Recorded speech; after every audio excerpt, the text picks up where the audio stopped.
തൃശൂർ ജില്ലയുടെ പടിഞ്ഞാറൻ മേഖലയിൽ കുടിവെള്ളക്ഷാമത്തിന് പരിഹാരമാകുന്ന കോൾമാട് സ്ലൂയിസ് കം ബ്രിഡ്ജ് പദ്ധതി നടപ്പാക്കാൻ ഹൈക്കോടതി നിർദ്ദേശം. 3 മാസത്തിനകം പദ്ധതി രൂപരേഖയും എസ്റ്റിമേറ്റും സമർപ്പിക്കാനാണ് കോടതി ഉത്തരവ്. 3 പതിറ്റാണ്ടിലധികമായുള്ള ആവശ്യത്തിനാണ് കോടതി ഇടപെടലിലൂടെ പരിഹാരമാവുന്നത്. എന്നാൽ കോടതി ഉത്തരവിലും സർക്കാരിന്റെ മെല്ലെപ്പോക്ക് തുടങ്ങിക്കഴിഞ്ഞു. KPCC സെക്രട്ടറി അഡ്വക്കേറ്റ് ഷാജി കോടങ്കണ്ടത്താണ് കോടതിയെ സമീപിച്ചത്.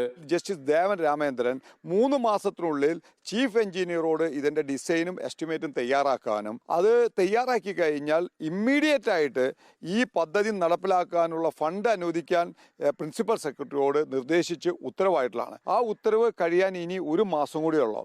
അതിനുള്ളിൽ ഇതിന്റെ എസ്റ്റിമേറ്റും ഡിസൈനും തയ്യാറാക്കുമെന്ന് പ്രതീക്ഷിക്കുന്നു. മണലൂർ, വാടാനപ്പള്ളി, ഏങ്ങണ്ടിയൂർ, വെങ്കിടങ്ങ്, മുല്ലശ്ശേരി, പാവർട്ടി പഞ്ചായത്തുകളിലെയും ഗുരുവായൂർ, ചാവക്കാട് മുനിസിപ്പാലിറ്റികളുടെയും കുടിവെള്ള പ്രശ്ന പരിഹാരത്തിന് പദ്ധതി സഹായിക്കും.